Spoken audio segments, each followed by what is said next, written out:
Assalamualaikum warahmatullahi wabarakatuh. Alhamdulillahirrahmanirrahim. Wassalatu wassalamu ala asyrofil anbiya'i wal mursalin Sayyidina wa maulana Muhammadin wa ala alihi washabihi ajma'in. Amma ba'du. Pertama-tama marilah kita panjatkan puji syukur atas kehadirat Allah Subhanahu wa taala, karena dengan rahmat dan karunia-Nya lah sehingga kita bisa berkumpul di ruang online pada hari ini dalam rangka memenuhi tugas mata kuliah Etika Komunikasi.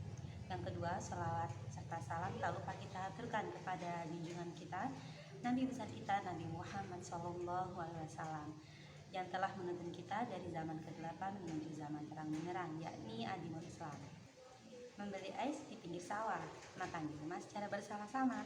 Saya Aisyah berdakwah dengan tema toleransi beragama. Yang saya hormati dengan tulus Bapak Abdul Cholik Baya selaku dosen pengampu mata kuliah Etika Komunikasi, dan teman-teman online yang saya cintai. Meskipun kalian tidak merasa saya cintai dan juga tidak pula mencintai saya, tidaklah mengapa, karena Rasulullah SAW sudah mengajarkan kita untuk tetap saling mencintai. Teman-teman online yang dirahmati Allah Subhanahu wa taala, Islam merupakan ajaran dan pedoman bagi kita semua. Nah, di dalam Islam kita diajarkan untuk saling bertoleransi, bukan seperti pola pikir orang yang anti-Islam yang mengatakan bahwa Islam tidak diajarkan untuk bertoleransi. Nah, tapi pernyataan ini harus dipahami dengan bijaksana bagi kita sebagai orang Muslim. Karena Islam adalah agama yang mengajarkan kita toleransi, baik itu toleransi dalam keagamaan maupun toleransi dalam kemasyarakatan. Nah, hal ini sesuai dengan firman Allah Subhanahu wa taala dalam Quran surah Al-Hujurat ayat 13.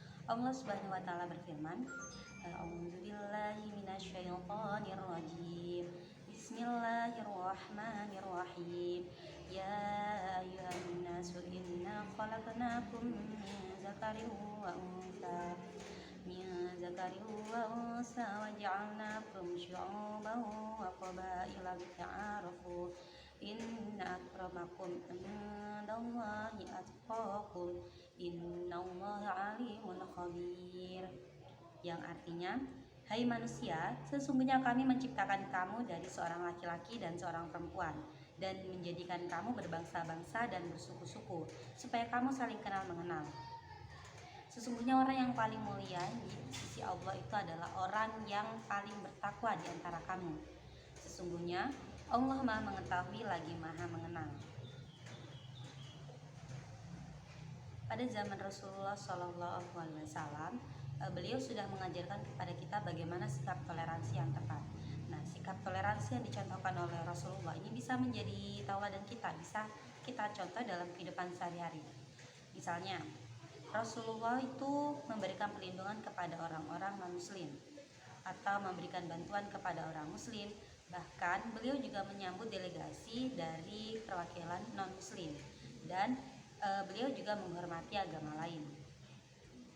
Namun yang perlu diperhatikan, bukan berarti kita boleh mencampur adukan perihal syariat Islam dengan agama lain, atau kita menggugurkan hukum yang ada dalam Islam demi mendapatkan toleransi kepada manusia. Bukan juga kita harus mengorbankan syariat, agama kita, bahkan keimanan kita untuk meraih pengakuan dari manusia lain, supaya kita itu dicap sebagai seorang muslim yang toleransi. Karena bila syariat Islam ini boleh dirubah hanya demi nilai penerimaan oleh manusia yang tidak mengenal Islam secara dalam, maka agama Islam ini akan kacau balau. Akan bergeserlah sebuah syariat yang tadinya ini agama Allah Subhanahu wa taala berubah menjadi agama manusia, seperti itu. Nah, Islam itu kan agama yang mengajarkan kita tentang toleransi. Tetapi dalam toleransi ini juga ada batasan. Nah, batasan ini sudah diatur dalam agama Islam. Contohnya ketika pada zaman Rasulullah SAW. Nah, Rasulullah ini pernah diajak untuk bertukar ibadah oleh kaum Quraisy. Nah, jadi mereka itu menawarkan bertukar ibadah secara bergantian. Maksudnya gini, hari ini umat muslim harus beribadah sesuai dengan agama kaum Quraisy. Nah, esok harinya kaum Quraisy akan beribadah sesuai dengan agama muslim, seperti itu. Tapi tawaran ini langsung ditolak dengan turunnya surat Al-Kafirun ayat 6 yang berbunyi, A'udzu billahi minasyaitonir rajim. Bismillahirrahmanirrahim. Lakum dinukum waliyadin. Yang artinya bagimu agamamu dan bagiku agamaku. Nah, ayat ini tuh menjelaskan bahwa dalam Islam itu tidak ada toleransi dalam hal akidah. Contohnya seperti ini. Semisal kita dalam perkumpulan berkumpul dengan orang yang berbeda agama. Nah, terjadi doa bersama. Nah, kita sebagai orang Islam, kita harus berdoa sesuai dengan keyakinan kita. Kita harus berdoa sesuai dengan apa yang diajarkan dalam Islam. Dan kita tidak boleh mengaminkan doa dari agama lain seperti itu. Contoh lainnya itu seperti ketika kita berteman. Kita boleh berteman dengan orang non-Islam, ya, dengan agama lain. Tetapi dengan catatan kita tidak boleh mengikuti gaya hidup mereka, karena dalam keseharian mereka tidak mengerjakan sholat karena memang tidak diajarkan dalam agamanya. Seperti itu. Kita boleh berteman dengan mereka, tapi dengan catatan kita tidak boleh mengikuti gaya hidup mereka yang tidak sholat. Contoh lainnya itu ketika kita bertetangga. Semisal kita bertetangga dengan orang non-Islam. Nah, jadi ada hak yang bisa mereka dapatkan ketika bertetangga dengan kita. Tapi hak yang mereka dapatkan itu hanya hak sebagai tetangga. Jadi bagaimana kita menghormati, bagaimana kita menghargai mereka sebagai tetangga.